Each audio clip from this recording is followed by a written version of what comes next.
खबरों का सबसे विश्वसनीय और धमाकेदार बुलेटिन न्यूज ब्लास्ट और आपके साथ में विजेंद्र सोलंकी। शुरुआत करते हैं बड़ी खबर के साथ। राजस्थान मंत्रिमंडल फेरबदल और विस्तार से जुड़ा बड़ा अपडेट। आलाकमान से जुड़े सूत्रों ने खुलासा किया है और कहा कि पंजाब के बाद अब राजस्थान का मामला टेकअप होगा। जल्द लंबित मांगों को किया जाएगा पूरा, सभी को मिलेगा बराबर का हक, लेकिन फिलहाल तय नहीं कोई डेडलाइन। अभी पार्टी में सभी विधायकों और मंत्रियों के साथ बातचीत जारी है और बड़ी खबर हम आपको बता रहे हैं, जिस तरीके की उम्मीदें भी लगाई जा रही थी कि जैसे ही पंजाब का प्रकरण खत्म होगा, यानी कि जैसे ही पंजाब के अंदर जो कांग्रेस में दो गुट बटे हुए हैं उनमें समझौता होगा, उसके बाद राजस्थान के मामले को टेकअप किया जाएगा। और ऐसी ही खबर मिल रही है, जल्द लंबित मांगों को पूरा करने की बात की जा रही है और सभी को बराबर का हक देने की बात की जा रही है। लेकिन कमाल की बात यह है कि इसके लिए कोई डेडलाइन तय नहीं की गई, यानी कि कोई ऐसी निर्धारित समय सीमा इसके लिए तय नहीं की गई जिस तक ये काम पूरा करना है। अभी पार्टी में सभी विधायकों और मंत्रियों के साथ बातचीत जारी। वहीं पंजाब विवाद प्रकरण का पटाक्षेप हो गया है। सिद्धू की पीसीसी चीफ पद पर ताजपोशी हो गई है। अब आज रात कल सुबह तक सुलझेगा उत्तराखंड का मसला। आज शाम उत्तराखंड को लेकर बैठक है। प्रदेश अध्यक्ष की दौड़ में 3 नाम फाइनल है। किसी भी वक्त इस पर सहमति बन जाएगी और इसके बाद राजस्थान का मामला टेकअप किया जाएगा। यानी आलाकमान, कांग्रेस हाईकमान एक एक करके मुद्दों को सुलझा रहा है। सबसे पहले पंजाब की बारी आई, उसके बाद अब जो बारी है वो दरअसल उत्तराखंड की है। 3 नामों की बात की जा रही है और माना जा रहा है कि आज इस मुद्दे को भी सोल्व कर लिया जाएगा और उसके बाद राजस्थान के मामले को टेकअप किया जाएगा, यानी पूरा फोकस राजस्थान पर होगा।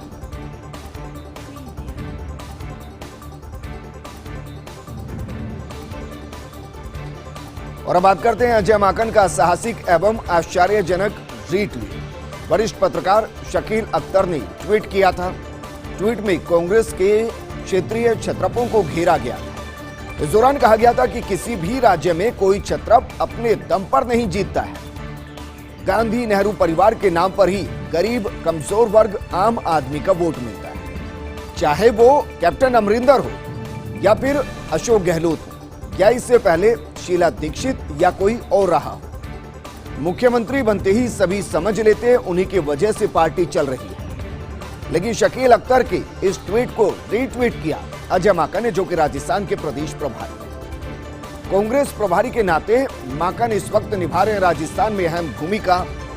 गहलोत और पायलट कैंप के बीच मध्यस्थता के रूप में एक बड़ी भूमिका वो निभा रहे हैं। ऐसे में माकन का अख्तर के इस ट्वीट को रीट्वीट करना चर्चा का विषय बना हुआ। संभवतः कांग्रेस नेतृत्व की तारीफ के चलते माकन ने यह ट्वीट रीट्वीट कर दिया। उधर कुछ लोग माकन की भूमिका को लेकर भी अब सवाल उठाने लगे हैं। पिछले दिनों पायलट को स्टार कैंपेनर और एसेट तक माकन कह चुके हैं, उसको लेकर भी सवाल उठे।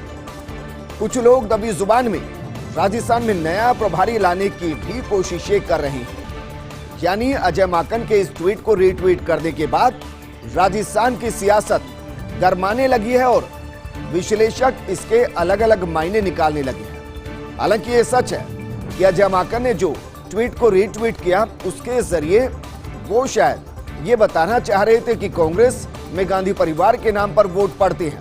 लेकिन जो शकील अख्तर ने ट्वीट किया था उसको जरा समझने की कोशिश है। ट्वीट के अंदर कांग्रेस के क्षेत्रीय क्षत्रपों को घेरा गया था, यानी उन नेताओं को घेरा गया था जो अलग अलग राज्यों में कांग्रेस की कमान संभालते हैं, कांग्रेस के चेहरे के तौर पर हैं और फिर ये समझने लगते हैं कि वही कांग्रेस हो गए हैं। इसमें लिखा गया था कि किसी भी राज्य में कोई क्षत्रप अपने दम पर जीतता नहीं है। गांधी नेहरू परिवार के नाम पर गरीब, कमजोर वर्ग, आम आदमी का वोट मिलता है चुनाव में। उन्होंने उदाहरण भी दिया। इस ट्वीट के अंदर कहा कि चाहे वो अमरिंदर हो, गहलोत हो, पहले शीला या कोई और रहा हो, मुख्यमंत्री बनते ही सभी समझ लेते हैं कि उन्हीं की वजह से पार्टी चल रही है, उन्हीं की वजह से चुनाव जीता गया। लेकिन शकील अख्तर के इस ट्वीट को जैसे ही अजय माकन ने रीट्वीट किया, उसके बाद से सियासी घटनाक्रम को लेकर सभी की नजरें टिक गई, क्योंकि हर कोई ये जानता है कि राजस्थान में किस तरीके से कांग्रेस के अंदर उथल पुथल चल रही है।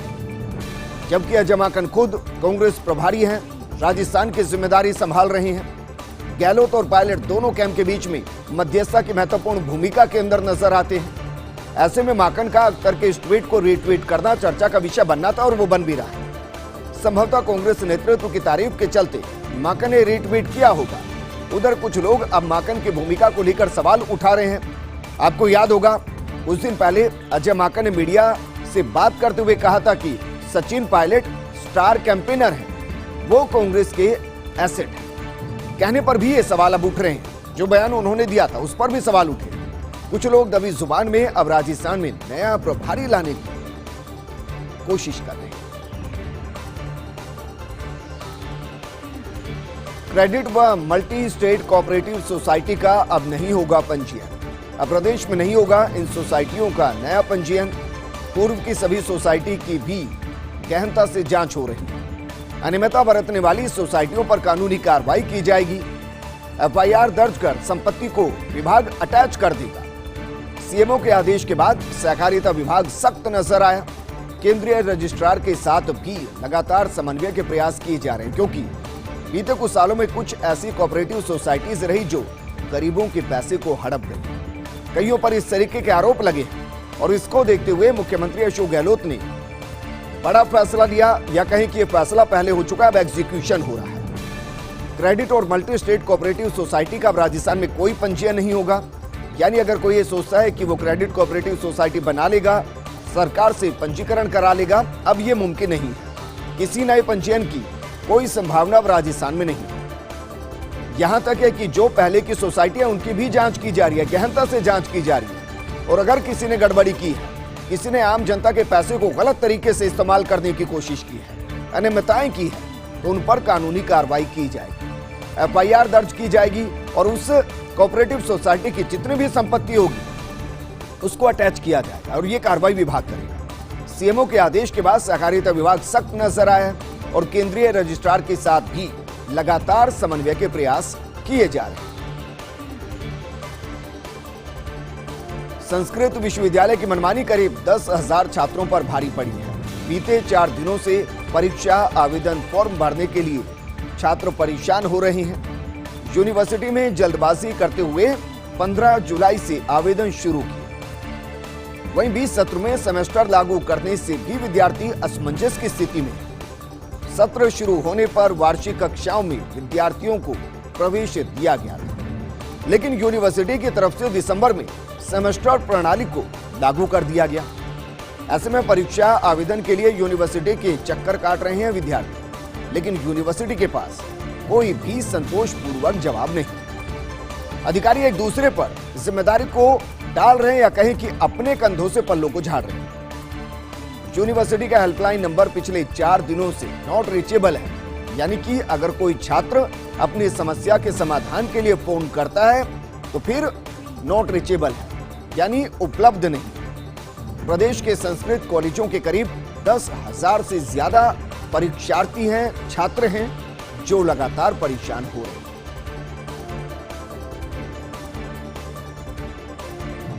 और अब बात करते हैं बीटू बाईपास चौराहे की, जहां फराटे से यातायात दौड़ता हुआ नजर आएगा। चौराहे को किया जाएगा पूरी तरह से ट्रैफिक सिग्नल फ्री। इसके लिए प्रस्तावित प्रोजेक्ट को जेडीए ने मंजूरी दी। 155 करोड़ रुपए की प्रशासनिक और वित्तीय मंजूरी इसको मिल चुकी है।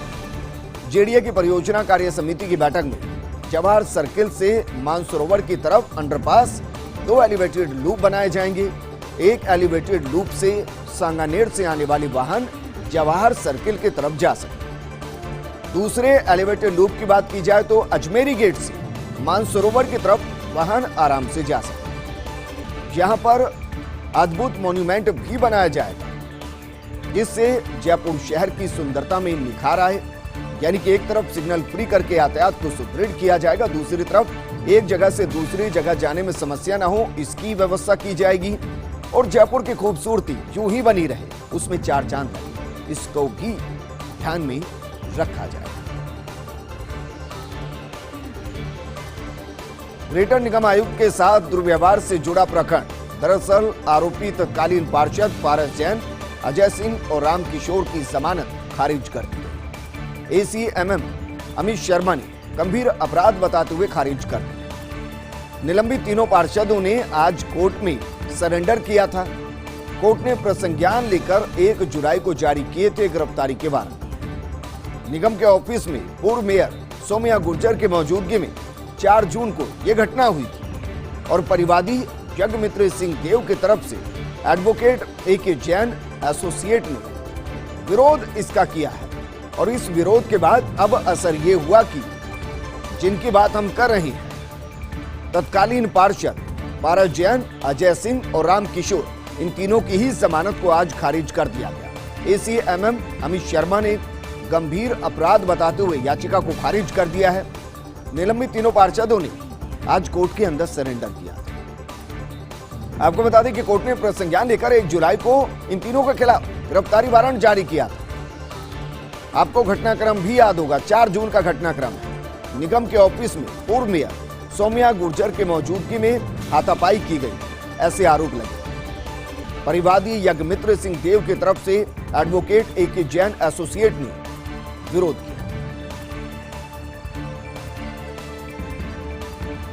नवजोत सिंह सिद्धू की नियुक्ति पर मुख्यमंत्री गहलोत का बयान आया। मुख्यमंत्री अशोक गहलोत ने कहा कि कांग्रेस की परंपरा हर निर्णय से पहले सभी से राय मशवरा करने की है। सभी को अपनी बात रखने का मौका मिलता है। सबकी राय को ध्यान में रखकर जब एक बार पार्टी हाईकमान फैसला ले लेता है, सभी कांग्रेसजन एकजुट होकर उसे स्वीकार करने की परंपरा को निभाते हैं। यही कांग्रेस की आज की सबसे बड़ी ताकत है। कैप्टन अमरिंदर सिंह ने भी सोनिया गांधी से मुलाकात की थी और मुलाकात के बाद मीडिया के सामने पिछले सप्ताह ही ये घोषणा कर दी थी, जिसमें कहा गया था कि कांग्रेस अध्यक्षा के हर फैसले को स्वीकार करने की उनकी तैयारी। अब सोनिया ने सिद्धू को पंजाब कांग्रेस का अध्यक्ष बनाने की घोषणा कर दी है। इसके लिए नवजोत सिंह सिद्धू को बधाई एवं शुभकामनाएं। उम्मीद है कि वो कांग्रेस पार्टी की परंपरा का निर्वहन भी करेंगे। सभी को साथ लेकर पार्टी की रीति नीति को आगे बढ़ाने का काम करेंगे। राजधानी जयपुर में रिमझिम बारिश से मौसम सुहावना हो गया। आसमान में बादलों के छाने से तापमान में गिरावट भी दर्ज की गई। देर रात और सुबह से हो रही बारिश से उमस और गर्मी से राहत मिली है। मौसम सुहावना होने से पर्यटन स्थलों पर जाने लगे हैं जयपुराइट्स। मानसून सक्रिय होने से प्रदेश के पूर्वी इलाके भी भीगे भीगे नजर आए। बीते 24 घंटे की बात की जाए तो बीते 24 घंटे में भरतपुर, कोटा, सवाई माधोपुर, दौसा में कई स्थानों पर मूसलाधार बारिश हुई। प्रदेश में अगले 2 दिन भारी बारिश का अनुमान जताया गया है। जयपुर, भरतपुर संभाग के कुछ जिलों में बारिश हो सकती है। मानसून का चौथा दौर 22 जुलाई से सक्रिय होने की उम्मीद है। ऐसे में उम्मीद करेंगे कि देर आए दुरुस्त आए मानसून राजस्थान की धरा पर जमकर बरसे, ताकि बांधों के अंदर जो पानी की आवक कम हो गई है वो एक बार फिर से लबालब होते नजर आए और बांधों पर चादर चलती नजर आए। बुलेटिन में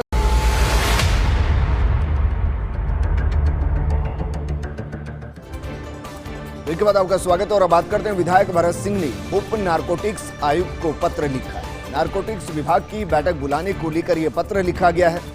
भरत सिंह ने पूर्व में लिखे 2 पत्रों का भी हवाला दिया है। अभी महकमे में भ्रष्टाचार में कोटा ACB ट्रैप का जिक्र किया और कहा कि IRS शशांक यादव की तरफ से आपका ध्यान दिलाना चाहता हूं। यह शर्मनाक घटना है जहां विभाग स्वयं चोरी करवाने में भागीदार है। भ्रष्टाचार अफीम विभाग के लिए कोई नई बात नहीं है। पूर्व में सहीराम भी भ्रष्टाचार करते हुए 2019 में जेल जा चुके हैं। विभाग में फैलते व्यापक भ्रष्टाचार पर चर्चा के लिए सदस्यों की बैठक बुलाई जाए।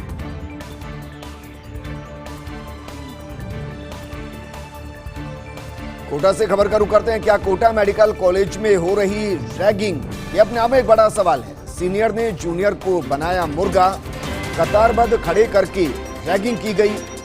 कोटा मेडिकल कॉलेज के नाम से वायरल हो रहा है वीडियो की जांच करा रहे मेडिकल कॉलेज प्राचार्य डॉक्टर विजय सरदाना फर्स्ट इंडिया नहीं करता वायरल वीडियो की पुष्टि। लेकिन तस्वीर हम आपको दिखा रहे हैं। तस्वीर जरा देखिए किस तरीके से मुर्गा बनाया गया है। अब ये बता पाना मुश्किल कि जो सामने खड़े हैं क्या वो सीनियर्स हैं और ये रैगिंग हो रही है। इस वीडियो को कोटा का बताया जा रहा है और ये मेडिकल कॉलेज का वीडियो बताया जा रहा है।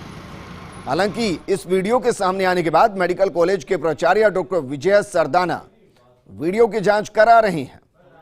वहीं फर्स्ट इंडिया वायरल वीडियो की पुष्टि नहीं करता, लेकिन तस्वीरें बहुत कुछ बयां करती हैं। ये जहां का भी वीडियो है, ये कहा जा सकता है कि जो भी हो रहा है वो गलत हो रहा है। सवाल यह है कि क्या ये मेडिकल कॉलेज का वीडियो है, कोटा का वीडियो है? क्या इसकी पुष्टि जल्द होगी? क्योंकि जब तक मेडिकल कॉलेज प्राचार्य डॉक्टर विजय सरदाना जांच के बाद ये नहीं कह पाएंगे कि हां ये वीडियो उन्हीं के मेडिकल कॉलेज का है, तब तक फर्स्ट इंडिया इस वायरल वीडियो की पुष्टि नहीं करता। मेरे सहयोगी गुल मोहम्मद जुड़ चुके हैं। गुल मोहम्मद, जांच जो की जा रही है, क्या उसमें कम से कम ये प्रूव हो पाया कि ये जो वीडियो है ये मेडिकल कॉलेज का है? जी देखिए विजेंद्र, ये जो वीडियो है ये सोशल मीडिया पर धड़ल्ले से वायरल हो रहा है और कहा जा रहा है कि ये कोटा मेडिकल कॉलेज में हुई रैगिंग का ये वीडियो है। और इसमें दिखाई भी दे रहा है कि लाइन से जो है स्टूडेंट्स को खड़ा किया हुआ है और कुछ सीनियर स्टूडेंट बीच में खड़े होकर और उन्हें जो है मुर्गा बनने के लिए बोल रहे हैं। तो ये वीडियो लगभग कोटा मेडिकल कॉलेज का ही बताया गया है। जब इस बारे में मेडिकल कॉलेज प्रशासन से बात की गई तो प्राचार्य हैं डॉक्टर विजय सरदाना, उन्होंने कहा है कि कुछ देर में वो जो है इस पूरे वीडियो की पुष्टि कर लेंगे और जो लोकेशन देखी जा रही है वो सेम मेडिकल कॉलेज की ही लग रही है, दृष्टिया। तो कुल मिला के कहा जा सकता है कि मेडिकल कॉलेज प्रशासन जो है अब जो स्टूडेंट्स है उनको चिन्हित करने में लगा हुआ है कि ये जो स्टूडेंट्स है वो कौन से स्टूडेंट्स है और जो जूनियर। जी बिल्कुल गुल मोहम्मद, शुक्रिया तमाम जानकारी हमारे साथ साझा करने के लिए। आगे बढ़ते हैं। राम मंदिर में मकराना की सफेद मार्बल की चौखट। राम मंदिर निर्माण की समय के साथ सामग्री की भी गुणवत्ता तय है। गर्भगृह की चौखट पर लगेगा मकराना का सफेद मार्बल। बंशी पहाड़पुर के पिंक स्टोन की होगी दीवार और खिड़कियां। नींव निर्माण के बाद 16 फीट ऊंचे बेस प्लिंथ में मिर्जापुर का लाल पत्थर लगेगा, जबकि नींव को पानी के रिसाव से बचाने के लिए ललितपुर का ग्रेनाइट लगेगा। इसके ऊपर 3 मंजिला शिखर का निर्माण बंशी पहाड़पुर के पिंक स्टोन से किया जाएगा। मंदिर की सुरक्षा के लिए जोधपुर के स्टोन से परकोटे का निर्माण किया जाएगा और राजस्थान से जरा देखिए 3 अलग अलग पत्थर जाएंगे जो राम मंदिर की खूबसूरती को बढ़ाते नजर आए।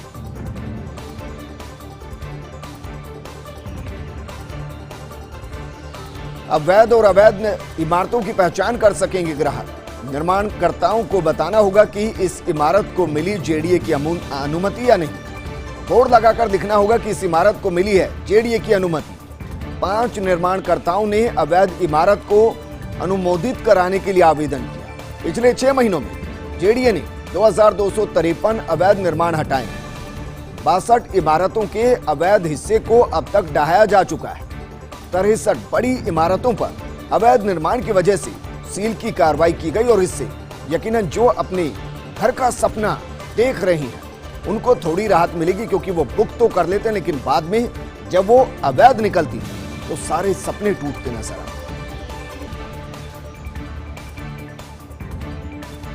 अपने घर का सपना साकार करने का सबसे अच्छा मौका है। हाउसिंग बोर्ड ने बढ़ाया बुधवार नीलामी उत्सव योजना का दायरा। योजना में शामिल किए गए 2985 नए आवास। जयपुर, भरतपुर, डूंगरपुर, भिवाड़ी और कोटपुतली में ये आवास है। अधिकांश मकान जयपुर की विभिन्न परियोजनाओं में मौजूद हैं। 50% तक की छूट पर ये मकान मिलेंगे और अगर आप भी सस्ते मकानों का सपना देख रहे हैं तो आप के लिए इससे बेहतरीन ऑफर नहीं होगा, क्योंकि 50% तक की छूट मकानों पर मिल रही है। शिक्षा रैंकिंग में जैसलमेर का प्रदर्शन कमजोर नजर आया। प्रदेश में 30वें नंबर पर पहुंचा जैसलमेर। कोरोना काल में स्कूल बंद होने के बावजूद शैक्षणिक कार्यों में विशेष सुधार नहीं किया गया। राजस्थान स्कूल शिक्षा परिषद जयपुर की तरफ से ये रैंकिंग घोषित की गई है। शाला दर्पण मॉड्यूल के अनुसार जून की ये रैंकिंग अंकों के आधार पर तय की गई है और इस तरीके की रैंकिंग के बाद यकीनन जैसलमेर के अंदर ये सवाल उठ रहे होंगे कि एजुकेशन के लेवल को किस तरीके से सुधारा जाए, इस रैंकिंग को किस तरीके से सुधारा जाए। राजधानी में मौसम हुआ सुहावना। आसमान में छाए बादलों से तापमान में गिरावट दर्ज की गई। देर रात बारिश से उमस और गर्मी से राहत मिली। मौसम सुहावना होने से पर्यटन स्थलों पर भी जयपुराइट्स जाने लगे। मॉनसून सक्रिय होने से प्रदेश के पूर्वी इलाके भी भीगे हैं। बीते 24 घंटे की बात की जाए तो भरतपुर, कोटा, सवाई माधोपुर, दौसा में कई स्थानों पर मूसलाधार बारिश हुई। प्रदेश में अगले 2 दिन भारी बारिश का अनुमान भी जताया गया। जयपुर, भरतपुर संभाग के कुछ जिलों में अति बारिश हो सकती है, यानी कि ज्यादा बारिश की संभावना है। मॉनसून का चौथा दौर 22 जुलाई से सक्रिय होने की भी उम्मीद है।